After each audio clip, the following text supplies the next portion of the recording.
Hello student, how are you? I hope you are very well. Beta, be safe, stay home, stay safe. Okay, be careful. Reason is that COVID-19. And continue our study. Today we will continue our chapter Electoral Politics. In this chapter about the topic of what is our system of election, कि हमारे जो election की प्रणाली क्या है, system क्या है सारा। ओके, हमने पहले इसके बारे में इलेक्शन के बारे में पढ़ा है कि हम किस तरह से अपने रिप्रेजेंटेटिव को चूज़ करते हैं। अब हम करेंगे इसके बारे में कि इलेक्शन होता क्या है। Can we say that Indian election are democratic? To answer this question let us take a look at how election are held in India. अब क्वेश्चन ये अराइज हो रहा है कि इंडिया में जो इलेक्शन है वो डेमोक्रेटिक हैं, yes and no. Yes, India में जो इलेक्शन है वो डेमोक्रेटिक हैं और वो किस तरह से हेल्ड होते हैं, किस तरह से इलेक्शन करवाए जाते हैं, वो सारा हम इसमें स्टडी करेंगे। Lok Sabha and Vidhan Sabha assembly election are held regularly after 5 year. कि जो लोकसभा के और विधानसभा के इलेक्शन हैं वो हर 5 साल के बाद होते हैं। लोकसभा क्या होती है और विधानसभा क्या होती है, पहले हमें ये पता होना चाहिए। ओके, लोकसभा के इलेक्शन है वो होते हैं बेटा प्रधानमंत्री को इलेक्ट करने के लिए, ठीक है, सेंट्रल लेवल पर। जो लास्ट ईयर इलेक्शन हुए थे मई में थे वो लोकसभा के इलेक्शन थे, ठीक है। उसके बाद जो अक्टूबर में इलेक्शन हुए हैं वो विधानसभा के इलेक्शन थे। और जो जनरल इलेक्शन है वो कब होते हैं? आफ्टर 5 ईयर, हर 5 साल के बाद इलेक्शन होते हैं। और इस टाइम पर क्या होता है, जब 5 साल पूरे हो जाते हैं तो जो लोकसभा है और विधानसभा है वो डिज़ोल्व कर दी जाती है, अपने आप डिज़ोल्व हो जाती है। डिज़ोल्व मीन्स भंग हो जाती है, यानी कि जितने भी जो मिनिस्टर वगैरह बने होते हैं टाइम पीरियड उनका पूरा हो जाता है और जब इलेक्शन के बाद नए मिनिस्टर बनते हैं, ठीक है। Election are held in all constituency at the same time. जितनी भी कॉन्स्टिट्यूएंसी बनी होती है, जितने भी क्षेत्र बने होते हैं, इलेक्शन उनमें हेल्ड करवाए जाते हैं, ठीक है। Constituency at the same time either on the same day और within a few days, this is called general election. Here internal question, what is general election? General question आ गया ना यहाँ पर। What is general election? Election are held in all constituency at the same time, either on the same day or within a few days. This is called general election. Sometime election, इसको क्या बोलते हैं हम? आम चुनाव बोलते हैं। जो इलेक्शन है वो सभी क्षेत्रों में होते हैं, जितने भी लोकसभा क्षेत्र हैं या विधानसभा क्षेत्र हैं एक ही समय पर होते हैं और एक ही दिन होते हैं या कुछ दिन के डिफरेंस में होते हैं, ठीक है। We can say it general election, आम चुनाव है। Sometime election is held only for one constituency to fill the vacancy closed by death और resignation of a member. This is called a by election. In this chapter we will focus on general election. Means हमने general election के बारे में पढ़ा है। General election क्या होते हैं? जो एक फिक्स टाइम के बाद कॉन्टीन्यूसली होते हैं, मीन्स आफ्टर 5 ईयर, ठीक है। हर 5 साल के बाद इलेक्शन होंगे। We can say them general election, okay,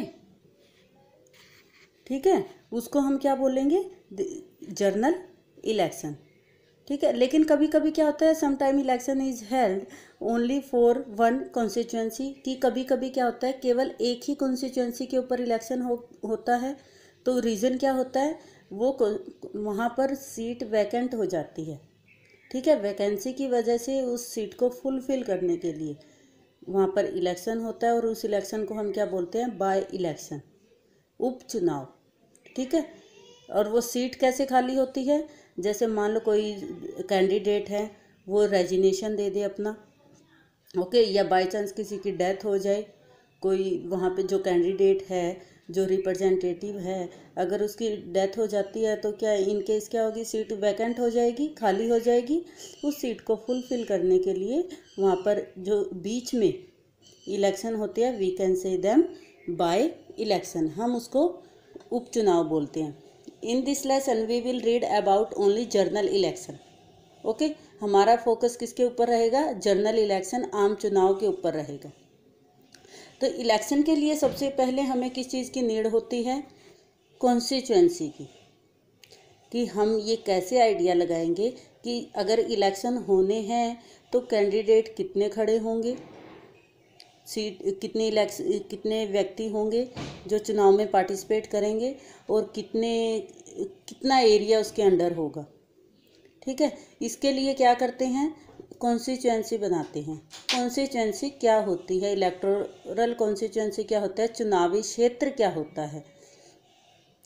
you read about the people of Haryana electing 90 MLA। हमने पीछे पढ़ा था कि हरियाणा में जो लेजिस्लेचर में है कितने MLA हैं, 90 MLA हैं। You may have wondered how they did that, did every person in Haryana vote for all 90 MLA। क्या हर एक व्यक्ति 90 को वोट दे पाएगा, is it possible, no. You perhaps know that this is not the case in our country. We follow an area based system of representation. The country is divided into different area for purpose of election. These area are called electoral constituency. कि जो area है, underline it, the country is divided into different area for purpose of election. These area are called electoral constituency. What is question here?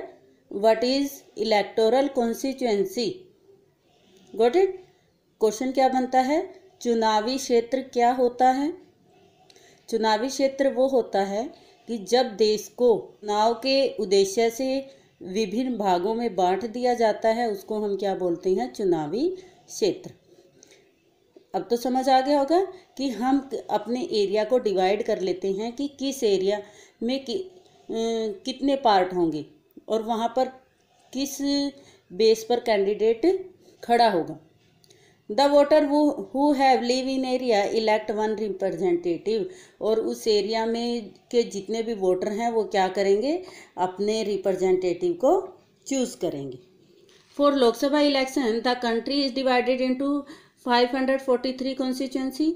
जो general election है, लोकसभा के लिए election है, जो पूरी कंट्री है, वो कितने पार्ट में डिवाइड है, 543 पार्ट में डिवाइड है, मींस 543 कॉन्स्टिट्यूएंसी हैं। Got it. जो हमारी लोकसभा के लिए तो लोकसभा में हम देखेंगे कि टोटल सीटें कितनी होती हैं। लोकसभा में जो हमारी टोटल सीटें हैं, मैक्सिमम सीट्स हैं, वो होती है 552।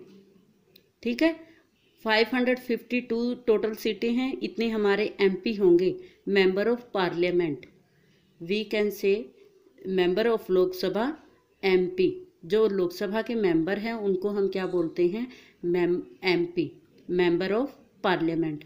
पार्लियामेंट के 2 पार्ट है ना, लोकसभा और राज्यसभा। ठीक है, तो लोकसभा के मेंबर हैं उनको भी हम MP बोलेंगे और राज्यसभा के मेंबर को भी हम MP बोलते हैं।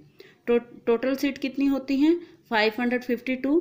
इलेक्टेड सीट जिसके ऊपर इलेक्शन होता है, चुनाव होते हैं, वो होती हैं 550, जो हमारे कॉन्स्टिट्यूशन में मेंशन है। ठीक है, 2 सीट पर एंग्लो इंडियन जो कैंडिडेट है उसको नॉमिनेट किया जाता है। इस तरह से 552 हमारी टोटल सीट है। लेकिन अब इसमें से भी हम बात कर रहे थे कि 553 सीटें हैं। हमने चैप्टर में जो किया है कि लोकसभा में कितनी सीटें हैं, 553। वो कैसे हैं, वो हम देखते हैं। पाकिस्तान ऑक्यूपाइड कश्मीर, यानी कि जो इंडिया का पार्ट है वो पाकिस्तान के अंडर है। ठीक है, तो वहाँ पर लोकसभा की जब हम आज़ाद हो जाएगा वो पार्ट पाकिस्तान से, पाकिस्तान के पास न रहकर भारत में जब उसको मिला लिया जाएगा, तो वहाँ पर लोकसभा की सीटें कितनी होंगी, 7। ठीक है, हमने ये रिजर्व रखी है, अलग से रख के पहले ही डिसाइड कर रखी है कि उसकी सीटें 7 होंगी।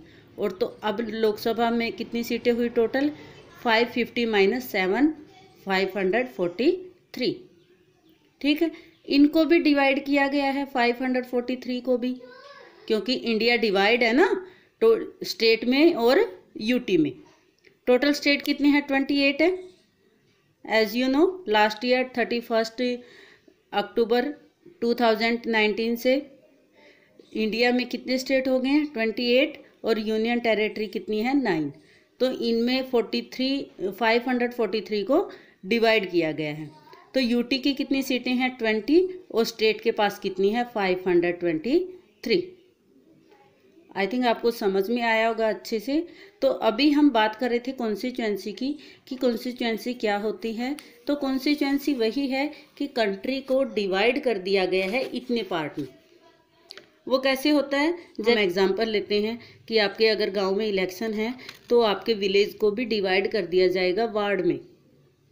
आपने देखा भी होगा कि इस वार्ड से ये मेंबर खड़ा हुआ है, नाम होते हैं ना, कैंडिडेट खड़ा होता है, उसमें जिस मेंबर को, जिस कैंडिडेट को वोट ज़्यादा मिलते हैं वही उस वार्ड से इलेक्ट हो जाता है। Got it? इसी तरह जो टाउन एरिया है, टाउन एरिया को भी वार्ड में डिवाइड कर दिया जाता है, और वार्ड में जिस भी कैंडिडेट को ज़्यादा वोट मिलती हैं उसको वहाँ से विनर या वहाँ से इलेक्ट कर लिया जाता है। वहाँ का जो एमसी बनता है, ठीक है, या जैसे गांव में है, विलेज में है, पंच बनाए जाते हैं। ठीक है, पंच में वो इलेक्ट हो जाता है। ठीक है, इस तरह जैसे हमने देखा था, जो हमने एग्जाम्पल किया था, हरियाणा का एग्जाम्पल किया था, उसमें क्या था? लोकदल को कितनी सीटें मिली थी? 60 सीट्स मिली थी हरियाणा में। सीट्स यानी कि कॉन्स्टिट्यूएंसी पर जितने भी कैंडिडेट खड़े होते हैं, जितने भी कैंडिडेट विनर बन के आते हैं, जो इलेक्शन वोन करते हैं, उन सब उसको हम सीट बोलते हैं कि फलां पार्टी ने इतनी सीटें वोन की हैं। ठीक है, कि किसी भी पार्टी ने कितनी सीटें जीती हैं। ठीक है, यहाँ पर एग्जाम्पल, यहाँ कर्नाटक के एक डिस्ट्रिक्ट का एग्जाम्पल दिया गया है कि लोग कैसे उसको कॉन्स्टिट्यूएंसी में डिवाइड कर दिया जाता है। कर्नाटक का लिया गया है, यहाँ पर 3 डिस्ट्रिक्ट दी गई हैं। ठीक है, ये गुलबर्ग है, ठीक है, एलैंड है, यहाँ पर यह यादगीर है। ठीक है, ये डिस्ट्रिक्ट है। लोकसभा कॉन्स्टिट्यूएंसी के बारे में बताया है कि जो ये बाउंड्री है ब्लैक वाली डिस्ट्रिक्ट बाउंड्री, ये रेड वाली है, ये अलग से डिस्ट्रिक्ट है और ये अलग से डिस्ट्रिक्ट है। ठीक है, बाउंड्री ऑफ असेंबली कॉन्स्टिट्यूएंसी, ये असेंबली यानी कि ये 3 डिस्ट्रिक्ट हो गए हैं यहाँ पर जैसे। ठीक है, तो कॉन्स्टिट्यूएंसी जो असेंबली होती है, असेंबली के लिए जो एरिया है वो डिवाइड किया जाता है कॉन्स्टिट्यूएंसी में। तो इस तरह से ये पार्ट डिवाइड होते हैं।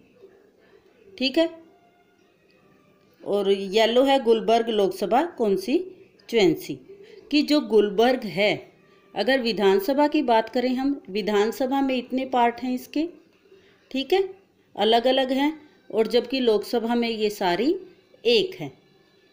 ठीक है, अगर स्टेट के इलेक्शन होते हैं तो यहाँ से एक कैंडिडेट होगा, यहाँ से एक कैंडिडेट होगा, यहाँ से अलग कैंडिडेट होगा, यहाँ से अलग कैंडिडेट होगा। ठीक है, अगर उसकी लोकसभा की बात करते हैं हम, लोकसभा ये सारे मिलाकर इस सारे में से लोकसभा कॉन्स्टिट्यूएंसी बनती है, इसमें से एक होगा। Got it? समझ आ गया होगा बेटा? ठीक है, तो यहाँ पर ये कर्नाटक की सारी लोकसभा की सीट बताई गई हैं, लोकसभा, और ये इसमें एक है। ठीक है, अगर हम उसकी बात करते हैं विधानसभा की, तो विधानसभा में सीट्स बहुत ज़्यादा हो जाएंगी। ठीक है, यही पार्ट है, जैसे अलग अलग डिस्ट्रिक्ट है, इनको डिवाइड कर दिया जाएगा। These are the constituency of Lok Sabha.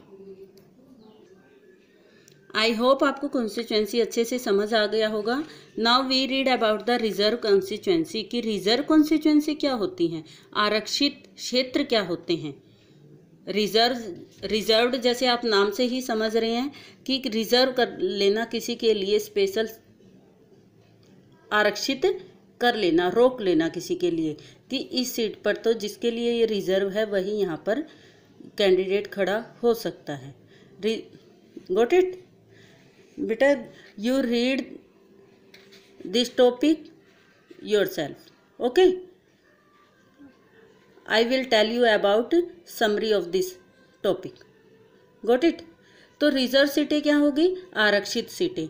Lok Sabha में और राज्यसभा में अलग अलग होती हैं आरक्षित सीटें, कि लोकसभा में कितनी हैं आरक्षित सीटें, राज्यसभा में कितनी हैं, ये सब की इनकी जो काउंटिंग है ये सब अलग अलग होती हैं सीट। Got it? तो रिजर्व सीटें क्यों होती हैं? कि कुछ लोग जो हमारे कॉन्स्टिट्यूशन मेकर थे उनको लगा कि मान लो अगर हमने सीटें रिजर्व नहीं की तो जिस भी कास्ट की ज़्यादा इन्फ्लुएंस होगा, जिस भी कास्ट का ज़्यादा प्रभाव होगा, तो हर बार वहाँ से वही उसी कास्ट के लोग खड़े होंगे। ठीक है, जैसे उसी कास्ट के होंगे तो इससे क्या होगा, जो अदर कास्ट के लोग हैं उनको क्या अपॉर्चुनिटी नहीं मिलेगी।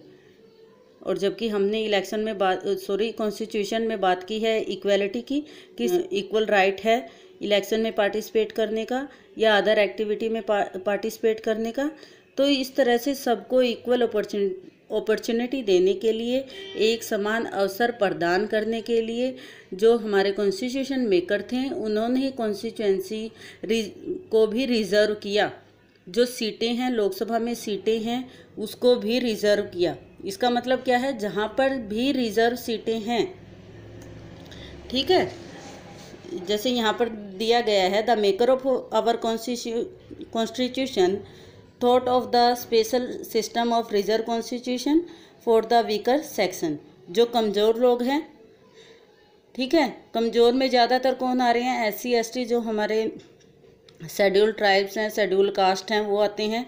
सम constituency are reserve for people who belong the schedule caste and schedule tribes. Schedule caste SC BC आएंगे इसमें। शेड्यूल ट्राइब्स जो आदिवासी लोग हैं, ठीक है, जो जंगलों में लोग रहते हैं, उनके लिए भी सीट है कि जिस एरिया में ज़्यादा लोग आदिवासी हैं तो वहाँ पर आदिवासी भी इलेक्शन में पार्टिसिपेट कर सकते हैं। In a SC who belong to the scheduled caste can stand for election. Similarly, only those belonging to the scheduled tribes can contest an election from the constituency reserved for ST. तो ये किसके लिए reserve होगी? Scheduled tribes के लिए, जो हमारे आदिवासी लोग हैं। Certainly in the Lok Sabha, 84 seats are reserved for the scheduled caste and 47 for the scheduled tribes. ठीक है, जो लोकसभा में हमारे रिजर्व सीटें हैं, internal questions are here, how many total reserve seat in Lok Sabha? 84 and how many total reserve seat 47 for schedule tribes. Okay, schedule caste की सीटें कितनी है? 84 और शेड्यूल ट्राइब्स की कितनी है? 47। ठीक है, ये सारे हमारा रिजर्व कॉन्स्टिट्यूएंसी के बारे में है कि लोगों को ऊपर उठाने के लिए, उसको मौका देने के लिए वहाँ पर जो सीटें हैं कुछ आरक्षित कर दी जाती हैं कि उन सीटों पर उस कास्ट से रिलेटेड ही कैंडिडेट इलेक्शन चुनाव लड़ सकते हैं। आई थिंक आपको समझ आ रहा होगा। One more thing about reserve constituency, एक बात और है रिजर्व कॉन्स्टिट्यूएंसी के बारे में कि जो हमारी रिजर्व कॉन्स्टिट्यूएंसी है, ठीक है, जो भी हमारा क्षेत्र है, कि मान लो सीट है, अम्बाला सीट है, ठीक है, अम्बाला सीट से अगर वो रिज़र्व मानी जाती है, रिज़र्व कॉन्स्टिट्यूएंसी में आती है, या हमारी अदर कोई भी सीट है रिज़र्व में आती है, तो इसका मतलब क्या होगा कि वहाँ पर जो SC या ST जो भी लोग हैं वही खड़े हो सकते हैं, वही पार्टिसिपेट करते सकते हैं। जो जर्नल कास्ट से बिलोंग करता है वो उसमें पार्टिसिपेट नहीं कर सकता, वो वहाँ पर खड़ा नहीं हो सकता। ठीक है, only for reserve constituency, but rest of other constituency, जो अलग और कॉन्स्टिट्यूएंसी है, any people can be stand for election.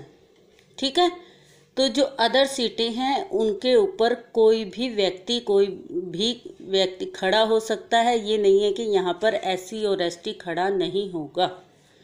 समझ रहे हो? वो जनरल सीटें होंगी। जनरल सीट पर जनरल व्यक्ति भी खड़ा हो सकता है, आम व्यक्ति भी खड़ा हो सकता है जो जनरल कास्ट से बिलोंग करता है, और एससी और एसटी भी खड़ा हो सकता है। उसके लिए अपॉर्चुनिटी वहाँ पर भी है। लेकिन जो रिजर्व सीटें हैं, रिजर्व कॉन्स्टिट्यूएंसी हैं, वहाँ पर केवल शेड्यूल कास्ट और शेड्यूल ट्राइब्स के लोग ही खड़े हो सकते हैं, जिनके लिए वो रिजर्व हैं। ठीक है, तो टोटल सीट में से कुछ सीटें ऐसी हैं जो 33% है, वो वुमेन के लिए भी रिजर्व की गई हैं। ठीक है, जो वुमेन के लिए रिजर्व हैं तो वहाँ पर वुमेन ही खड़ी होंगी, चाहे वो जनरल से हैं या एससी या एसटी से। Got it? आई थिंक आपको समझ में आया होगा। And this is sufficient for today.